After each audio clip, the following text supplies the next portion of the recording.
This is a rappel here, so without the rope I could fall. My critter's on the side because it won't fit if I leave it on my Mayan. So this is my safety, and I have a short cow's tail on this rope too, which goes to a rebelay. I'm Lukas, and this is Suhei. We're a Mexican-American couple that's been caving in the western U.S. for about 4 years. The U.S. has a ton of caves, most of which are closed to the public. In the western U.S. where we live, many of the caves are even closed to cavers. As a result, it can be rewarding but very difficult to be a caver in the western United States. For these reasons, we have been looking to take our skills elsewhere for the past few years. Last year we decided to plan and then do a big caving trip to a part of the world where the caves would be open to anyone, including us. We researched a few regions before confidently deciding on Spain. Spain has thousands of caves, especially in Cantabria, where we spent most of our time. We spent 2 months in country and entered dozens of caves.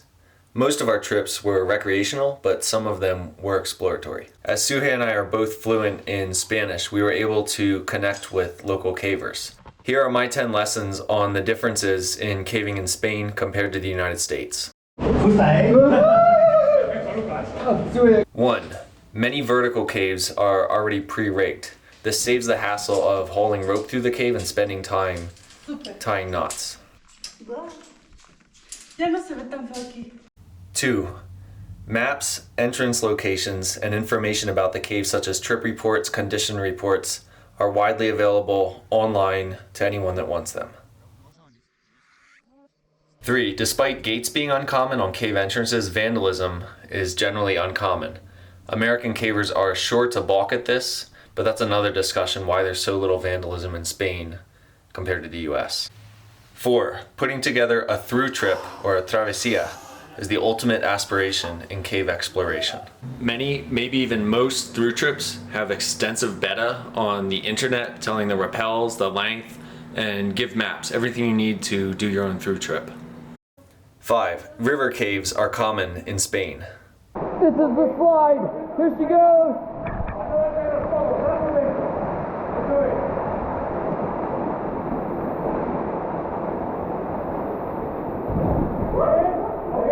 6. Caving communities and clubs in Spain are active, welcoming, open, and connected. Anyone can join, anyone can participate, anyone can be a caver in Spain. This website here lists the clubs in Cantabria alone, and there's many more in the other provinces of Spain. 7. The public is well aware of caves, cave exploration, and the caves in their own communities.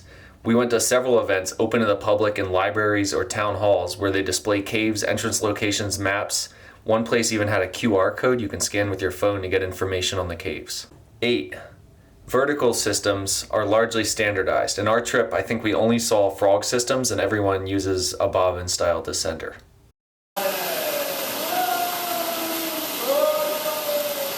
9. Courses are offered for almost all aspects of caving, such as bolting, rescue, or mapping, and anyone can join them. They're offered regularly, they're scheduled, and everyone also knows who the local instructors are, and you can just contact them at will, and if they're free for a weekend, they'll teach you something off a standardized curriculum.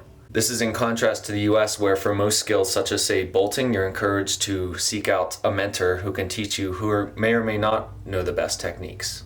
10. Safety is priority in caves in Spain. There's not many sketchy down climbs or traverses in the most common caves. They're pre-rigged, and every small drop that we would up climb or down climb in the US is typically rigged in Spain with a rope for safety.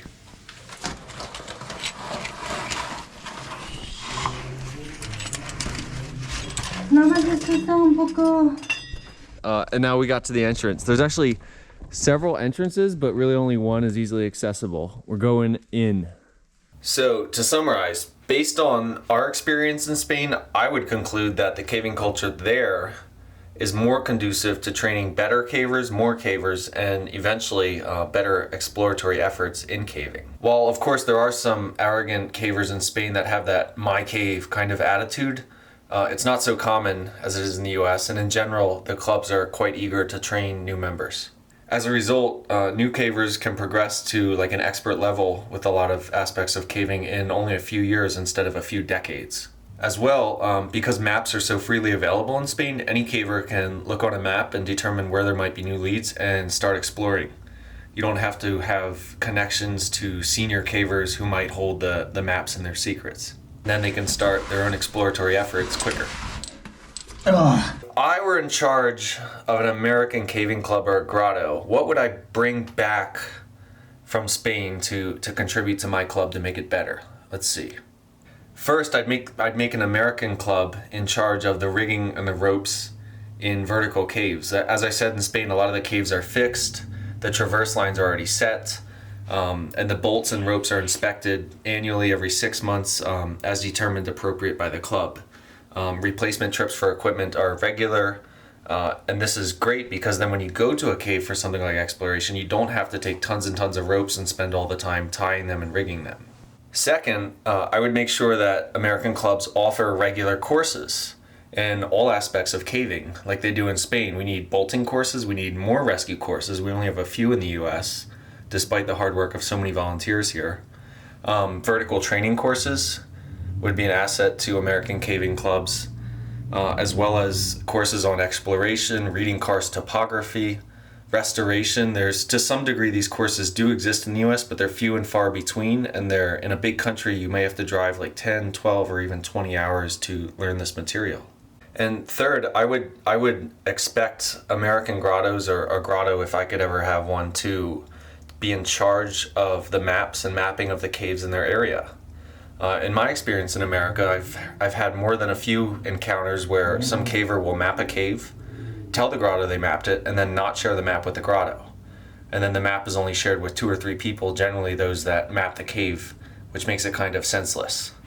So the grottos here in America could lead mapping efforts and then keep a database of all those maps as they do in Spain. So I know, hold on, I know. You're an American caver, you're saying, oh my gosh, maps to the public, maps open to a grotto? That would never work. And that's true to a large extent, but maps don't have to have entrance locations. That can still be kept secret. There's a million reasons, and it's a whole separate discussion why Spanish locations can be public and they never get vandalized. But in America, if anything becomes public, it just gets totally trashed.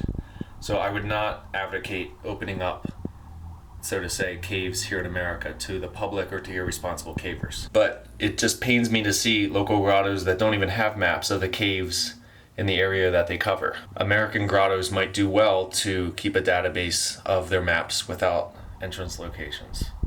I would never advocate that Americans make their cave entrance locations and profiles and maps public. To summarize, American cavers, I think, can learn a lot from our Spanish friends, as their caving culture is probably older, larger, more progressive, and maybe even more productive than the US, though that's all debatable. If America were to follow some of these lessons from Spanish caving, we'd probably have more and more competent cavers to further exploratory efforts both here in America and around the world.